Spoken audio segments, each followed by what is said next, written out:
Corporate किराएदारों के माध्यम से किसानों को गुलाम बनाना, सहकारी क्षेत्र में कृषि उपज मंडी समिति के सामने कपास के निजी बाजार की अनुमति देकर इस इजारेदार बाजार के माध्यम से किसानों को लूटना, जमाखोरी को प्रोत्साहित करना। एक तरफ लूट के लिए उपभोक्ताओं के लिए मोदी सरकार द्वारा 3 कानून बनाए गए हैं। इन कानूनों को निरस्त किया जाना चाहिए और कृषि की गारंटी दी जानी चाहिए। बिजली अनुसंधान विधेयक 2021 को वापस लें ताकि किसानों को बिजली का निजीकरण होने से बिजली की ऊंची दरें न चुकानी पड़े। इन मांगों को लेकर लाखों किसान पिछले 10 महीने से दिल्ली की सभी 5 सीमाओं पर धरना प्रदर्शन कर रहे हैं। मोदी सरकार इन कानूनों को छोड़कर चर्चा करने को तैयार है, लेकिन कानून खत्म होने को तैयार नहीं है।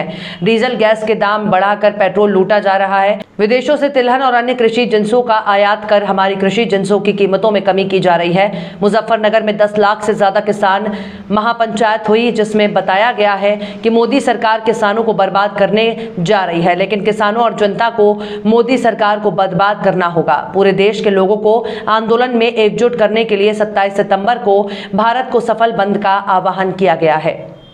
भारत बंद करण्याचं आवाहन केलेलं आहे। महाराष्ट्र राज्य किसान सभा, जय जवान जय किसान संघटना, भारतीय किसान परिषद, भारतीय किसान फाउंडेशन या 4 संघटनेच्या वतीने संयुक्तपणे या पत्रपरिषदेच्या माध्यमाने आम्ही नागपूरच्या जनतेला आणि ग्रामीण जनतेला आवाहन करतो आहे। या 27चा बंद हा शेतकऱ्यांचा प्रतिष्ठेचा प्रश्न आहे, कारण की 10 महिन्यापासून दिल्लीच्या वेशीवर आंदोलन करणारे शेतकरी मोदी त्याची नोंद घेत नाही। एक कॉल पर दुरी पर म्हणतो, परंतु तो म्हणतो हे कायदे सोडून बोला, म्हणजे ज्या कायद्यामुळे शेतकरी, शेतमजूर आणि 80 कोटी जनता ही बर्बाद होणार आहे, त्या कायद्याविषयी चर्चा करू नको म्हणता। आणि म्हणून हा जो प्रश्न आहे मुजफ्फरपूरच्या किसान पंचायतने याला स्पष्टपणे जाहीर केलं हा आता राजकीय प्रश्न झाला आहे। मोदी आम्हाला बर्बाद करायला निघाला आहे, म्हणून आता मोदीला बर्बाद करण्याकरता, त्याच्या भारतीय जनता पक्षाला बर्बाद करण्याकरता आम्हाला निघावं लागेल। आणि म्हणून मिशन उत्तराखंड आणि मिशन उत्तर प्रदेशची घोषणा झाली आहे आणि त्याचबरोबर 27 सप्टेंबरला भारत बंदची घोषणा केलेली आहे। आमच्या संघटना मी उद्यापासून नागपूर जिल्ह्याच्या ग्रामीण भागामध्ये भेटून आलो आहे। हायवे ज्या ज्या गावाला लागून असतील त्या हायवे जाम केल्या जाईल। रेल्वेच्या लाईन जिथं असतील पट्टीवरती लोक शेतकरी उतरतील आणि मोठे जे मार्केट आहे नागपूरमध्येही 11 राजकीय पक्षाने अभियान सुरू केलेलं आहे आणि मोठ्या प्रमाणामध्ये जनतेमध्ये आक्रोश आहे, तो महागाईचा आहे, महिला अत्याचाराचा आहे आणि एकूण भाजपाची जी काही कार्यपद्धती आहे, ज्या पद्धतीने आरक्षणावर गदा आणण्यात येत आहे, तर त्याच्यामुळे जनता संतापली आहे। हा बंद मोठ्या प्रमाणात यशस्वी मी जनतेला आवाहन करत आहे की ही वेळेची नोंद घेऊन आपण आपली एकता प्रदर्शित करावी। सरकार के निर्देशानुसार वर्ष 2004 से नागपुर नगर निगम शहर में हाथी पांव के उन्मूलन के लिए एक सामान्य चिकित्सा अभियान चला रहा है। इस अभियान के माध्यम से शहर में हाथी पांव की घटनाओं में किस हद तक कमी आई है, इसका पता लगाने के लिए निगम के स्वास्थ्य विभाग द्वारा 27 से 30 सितंबर 2021 तक एलिफेंटियासिस संक्रमण सर्वेक्षण किया जाएगा। स्वास्थ्य समिति के अध्यक्ष महेश महाजन ने कहा कि सर्वेक्षण 4 दिनों में पूरा किया जाना है। स्थानीय नगर सेवकों की मदद से सर्वेक्षण कार्य पूरा करें।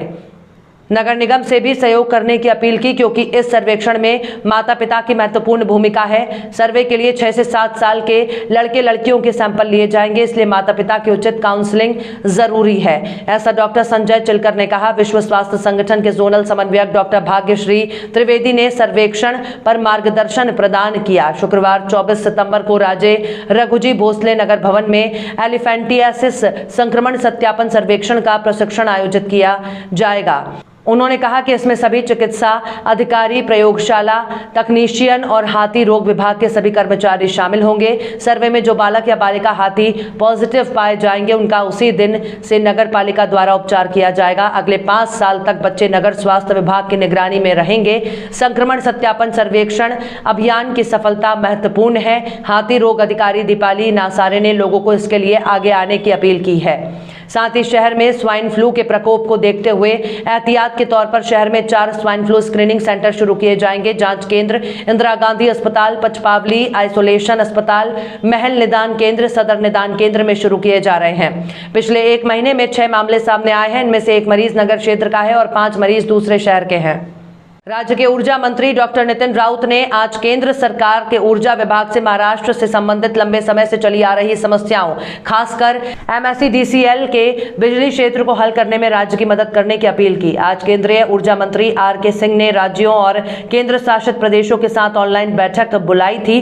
केंद्रीय ऊर्जा मंत्रालय द्वारा वितरण घाटे को कम करने और उपभोक्ताओं को गुणवत्तापूर्ण सेवाएं प्रदान करने के प्रयासों में राज्यों की मदद करने के लिए 3 लाख करोड़ रुपए के आवंटन के साथ बिजली व्यवस्था में सुधार और बिजली वितरण कंपनियों के आधुनिकीकरण के लिए योजना शुरू की गई है। इस बैठक में डॉक्टर राउत ने मांग की है कि स्मार्ट मीटरिंग के लिए 15% सब्सिडी का प्रावधान इंफ्रास्ट्रक्चर के अनुरूप बढ़ाकर 60% किया जाए। उन्होंने ये भी मांग की है कि केंद्र सरकार द्वारा जारी निर्देशों के अनुसार ग्रामीण और शहरी क्षेत्रों में घाटे को कम करने के लक्ष्य को ध्यान में रखा जाए। इसके अलावा DT मीटर और फीडर मीटर लगाने पर कोई सब्सिडी नहीं दी जाती है। उन्होंने ये भी मांग की है कि मीटर की कीमत पर 60% सब्सिडी दी जाए। डॉक्टर राउत ने बताया कि तत्कालीन भाजपा सरकार की नीतियों के कारण महाराष्ट्र राज्य वितरण कंपनी लिमिटेड पर 73,000 करोड़ रुपए का बकाया जमा हुआ है।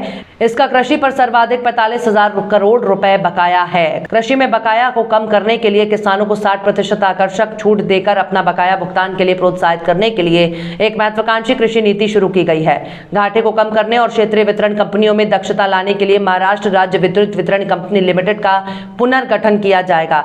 कोविड महामारी के दौरान ग्राहकों को कई तरह की रियायतें, फिक्स फीस में टालमटोल, बकाया भुगतान के लिए किस्तों की पेशकश की गई है। कोविड महामारी, तूफान और बाढ़ जैसी प्राकृतिक आपदाओं ने राज्य के स्वामित्व वाली वितरण कंपनी को व्यापक नुकसान पहुंचाया है। हालांकि डॉक्टर राउत ने कहा कि युद्ध के मैदान में नुकसान कम करने और बकाया की वसूली के प्रयास किए जा रहे हैं। राज्य के ऊर्जा विभाग द्वारा किए गए प्रयासों की सराहना करते हुए सिंह ने डॉक्टर राउत को मानदंडों के अनुसार नुकसान को कम करने के लिए कहा। उन्होंने आश्वासन दिया कि यदि वितरण घाटे को केंद्र से अपेक्षा के अनुरूप कम किया जाता है तो केंद्र सरकार द्वारा सहायता प्रदान की जाएगी। वेकोली वानी उत्तर क्षेत्र के परियोजना प्रभावित किसानों को रोजगार, भूमि मुआवजा और अन्य न्याय उचित मांगों के साथ साथ वेकोलित वनी उत्तर क्षेत्र में नई प्रस्तावित शिवानी खुली खदान के लिए भूमि अधिग्रहण की प्रक्रिया ठप पड़ी है। इस पर पूर्व केंद्रीय मंत्री हंसराज अहीर ने कहा कि इस मामले में जल्द न्याय किया जाएगा। साथ ही शिवानी धोबे के परियोजना प्रभावित किसानों ने भी WCL मुख्यालय नागपुर में मुलाकात की और माननीय पूर्व केंद्रीय गृह राज्य मंत्री हंसराज अहीर ने अधिकारियों के समक्ष मुद्दों को संबोधित करने का वादा किया और यवतमाल जिले के चंद्रपुर में सभी महत्वपूर्ण एक्सप्रेस ट्रेनों के बोर्डिंग को कोरोना संकट के बाद से कोरोना के रूप में गंभीर रूप से उपेक्षित किया गया है। पूर्व केंद्रीय गृह राज्य मंत्री हंसराज अहीर ने रेल प्रबंधन, मध्य रेलवे नागपुर के साथ चर्चा की, समीक्षा की और सकारात्मक विचारों का आदान प्रदान किया।